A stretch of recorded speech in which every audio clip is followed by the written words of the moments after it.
नमस्कार. आज आपण 19व्या श्लोकाचा अर्थ जाणून घेणार आहोत. श्लोक 19. श्री भगवान उवाच हन्त ते कथयिष्यामि दिव्या ह्यात्मविभूतयः प्राधान्यतः कुरु श्रेष्ठ नास्त्यन्तो विस्तरस्य मे. श्लोकाचा अर्थ.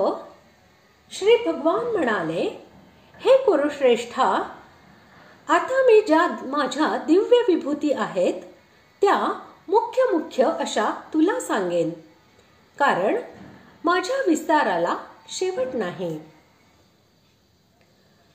अर्जुनाला कुरुश्रेष्ठ या नावाने संबोधित करून भगवंताने असे दाखविले आहे की तू कुरुकुलामध्ये सर्वश्रेष्ठ आहेस.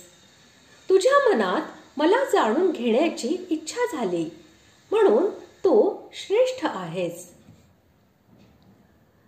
जर संपूर्ण जग हे भगवंताचे स्वरूप आहे तर सामान्यतः सर्व वस्तू त्यांच्याच विभूती होत, परंतु त्या सर्वच्या सर्व दिव्य विभूती नव्हेत.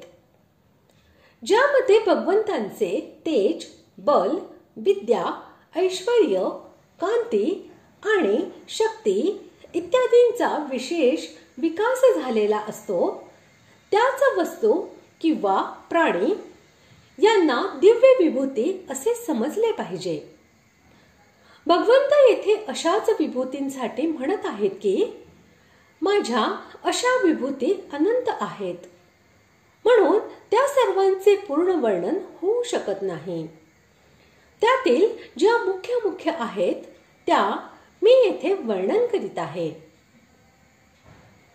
माझ्या विस्ताराचा अंत नाही या म्हणण्याद्वारे भगवंत अर्जुनाला 18व्या श्लोकामध्ये सांगितलेल्या त्या गोष्टीचे उत्तर देत आहेत की ज्यामध्ये अर्जुनाने विस्ताराने विभूतींचे वर्णन करण्यासाठी प्रार्थना केली होती. भगवंत म्हणतात, माझ्या सर्व विभूतींचे वर्णन होऊच शकत नाही. माझ्या ज्या मुख्य विभूती आहेत त्यांचेही पूर्णपणे वर्णन करणे शक्य नाही. अशा प्रकारे आज आपण 19व्या श्लोकाचा अर्थ जाणून घेतला. पुढील भागात आपण 20व्या श्लोकाचा अर्थ जाणून घेणार आहोत. धन्यवाद.